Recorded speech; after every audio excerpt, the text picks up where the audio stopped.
What is going on, everyone? My name is Boit, and I am back with some sort of Age of Mythology action. I'm trying something a little bit different here. So, this is a pre recorded game that I played a couple of days ago, and essentially, I'm just gonna try and do a post commentary on it, go through my thought process, and maybe it's more instructional than entertaining for the most part. So I'm playing Thor here. The map is watering holes. So what you can gather from those details are, well, Thor is gonna be in a strong position because you have lots of hunt, and pick stickers also something you need to get very early, and you get that by chucking a dwarven gold mine down straight away, getting your dwarves mining on it, and shooting a couple of gazelle. So that's why I shot some gazelle right there, and then I managed to get the pig sticker, and it's pretty good. It's pretty good and gets you a lot of food really fast.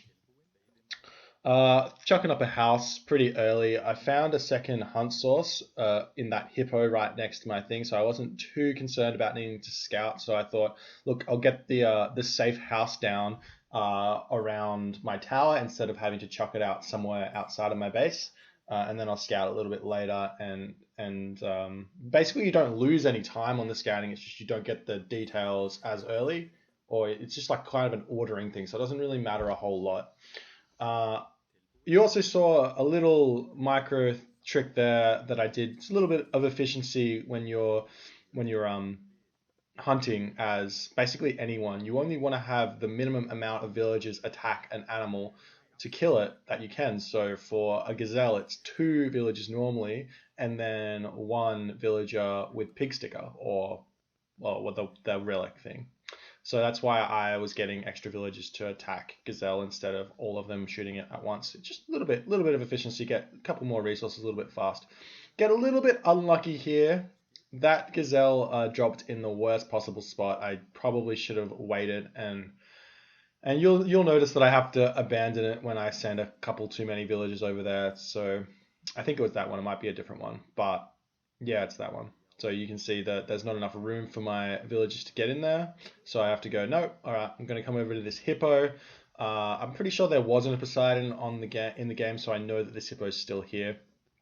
I kind of assumed there might be three hippos here as well, so that's why I wasn't too concerned about the gazelle. But it turns out that the the gazelle that I didn't gather from kind of was a little bit of an issue. It's because I don't have quite enough food to advance from just that hippo there, so I'm gonna have to walk over to those corner elephant and gather from them gather from instead of just advancing and then doing it. So it's a little bit of a later advance time. I have to go a little bit too many dwarves than I would have liked in Archaic Age. Um, yeah, but you can see the other thing that I did was I put the three villages on wood early in order to get an early pickaxe so that I could gather even more gold.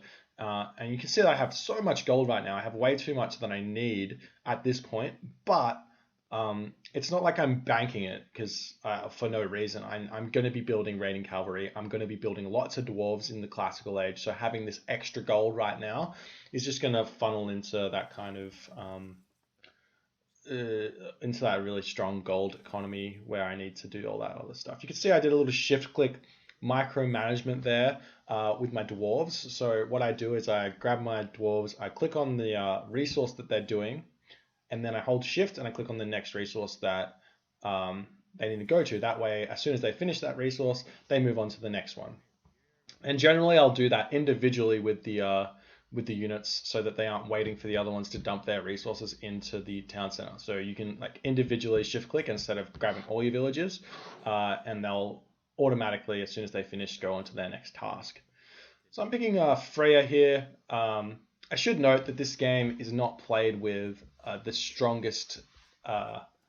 It's not played with the strongest enemy. Like the other team aren't that great. So we're going to be exploring the big differences between somebody who is maybe 1650, 1700 and someone who is playing efficiently I don't know exactly what my skill level is in terms of rating anymore, but basically somebody who's playing the game at peak, well, I like to say near peak efficiencies, trying to do the right things in the right order. So this is gonna be an interesting game to show you the differences between what I do and what everyone else does in this game.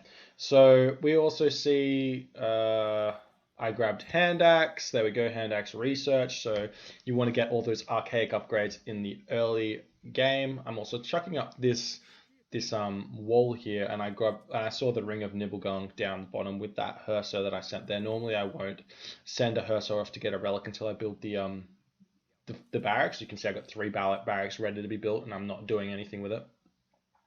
So normally I'll build the barracks with the Herso first, but in this situation I thought that that relic was really strong and I should grab it. And I probably, in hindsight, I probably should have built a 4th barracks because I had the wood, but I decided against it.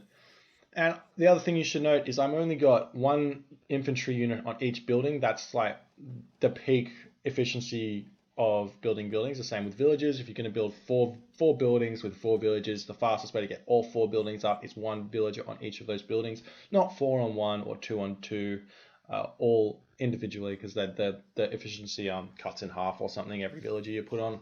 Can't remember the exact math. We are currently building houses and going to be spamming a bunch of raiding cavalry. Now, I didn't scout very well in this game. Now, I assumed that this map was completely silly. So I assumed that the bottom water that I saw there goes all the way down to the bottom because I couldn't send my my raiding cavalry through there. What actually was the case is that the blue player Obelisk built a wall there. So he could have really done a nasty. Well, it wasn't a nasty surprise. He surprised me, but he could have done a nasty surprise and come through and really hurt my home base, which I didn't have a lot of defenses for when I realized how weird this map was. So I made the decision when I saw this map being as crazy as it is to just stop building raiding cavalry, go for a fast heroic, and basically boom as hard as I possibly could. And by boom, what I mean is you want to be building as many villages as fast as you can, as well as all of the. See, I check it here. I check it here for the choke point for the wall. But yeah, so booming is building villages as fast as you can, and also grabbing town centers and economic upgrades as early as possible. So what you can see is things like that. Things that I do would be when I'm going to the heroic age, I chuck a bunch of villages onto wood so that I can grab town centers fast, and then I'll take them off wood and then put them onto food, or start slowly transfer villages from my brain just stopped working. Slowly transfer villages from wood to farms. And that's the general gist of this like weird map, lots of time to do things sort of situation. It's a very strong team game strategy because the maps are so big and there's very little reason to be building units.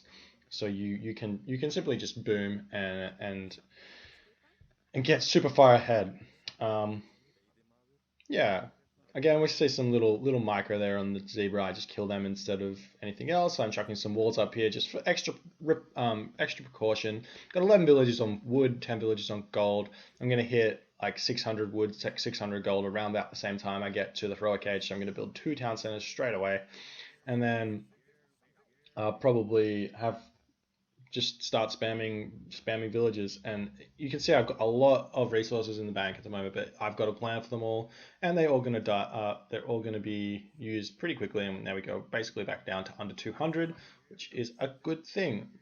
Seeing a little bit of raiding here, we finally found our way over to the yellow player's base at 9 minutes. Now this is a really good win for me on the opposing team is to hit yellow because he's doing the best. So he's quite clearly the strongest player on their team. If I hit his economy a little bit, that pushes him a little bit back. So not so much that my team's going to be able to deal with him, but so much that I'm going to push further ahead than him. So if you're ever in a situation where you are the strongest player on in the game and there is another strong player on the other game on the other team, sorry, attacking their economy as opposed to your own opponent's economy is a very strong strategy, and it also results in some something that I like to call tilting. It's pretty it's a thing. So if bad things happen in the game, then you have to take more risks, and the more risks you take, the worst situation you can possibly get in. So it's generally like you make one decision and it goes bad, and you make another decision to counteract the bad decision you made, it gets worse, etc., etc. So now you can see that I'm sitting on 600 wood and 600 gold and nothing to do with it. So this is a byproduct of me not playing well. So at this point in the game, I should have been spending my resources on things like fortified town centers, grabbing another town center up here, which I'm going to move forward and build a hill fort and try and basically clean this game up by taking town centers and such. Cast forest fire here. This is kind of this is good because again, this is the strong player on that team. You can see he's still in the lead on the score, so his economy is still not worse than anyone else, and it's all kind of fine. But doing this is just distracting him, and I can move forward and take this position here in front, and maybe even grab that town center. Just my general idea. You can see that I'm currently spamming villages on food and gold. So I've got my town center on control group 3. So I've got 2 town centers on control group 3 producing gatherers. So I just have to hit 3 and V. V is the default key. I actually use Q. And then the dwarf default key is W, and I actually do use that key. And I hit 4 and W. So every 15 seconds or so, I go 3Q, 4W, and that way I will constantly produce villages without having to continually check on my economy. That being said, I do have to jump back time and time again to build more farms as this goes on. But that's lucky that I can do that because nothing's going on really that I need to be focusing on too much. Yeah, so this hill fort's going up. I saw this as a really strong choke point. If my assumption of the map is correct, the only way for the blue player to get to my base is to dock over. And then I would be like, okay, well, if I just create a choke point here and build a bunch of stuff, grab this town center, then there's no possible way that he can come and hit me without coming through this location. Obviously, I was wrong, but well, not obviously just yet. I was wrong, and it doesn't really matter. I'm so far ahead of the blue player that I can deal with a couple of strategic mistakes. So yeah, there you go. So I'm going to grab this town center. I actually need to build a bunch of houses at the moment because I'm bad and I didn't expect that I needed to do that so early. And you can see at this point in the game that the Norse economy becomes incredibly strong. And also we can see that our yellow player has actually fallen behind the teal player Bin Laden. bit of a funny name there, but that's only because I hit him on his economy. So he would have been completely fine had I not attacked him. And now I'm not too worried about teal getting too far ahead, and I just have to continually push ahead and get as far as possible as I can because my teammates are struggling a little bit. You can see they are currently sitting somewhere in the vicinity of 900 or 700 points behind them. So economically, they aren't doing very well, and it can snowball. So I'm doing some very aggressive maneuvers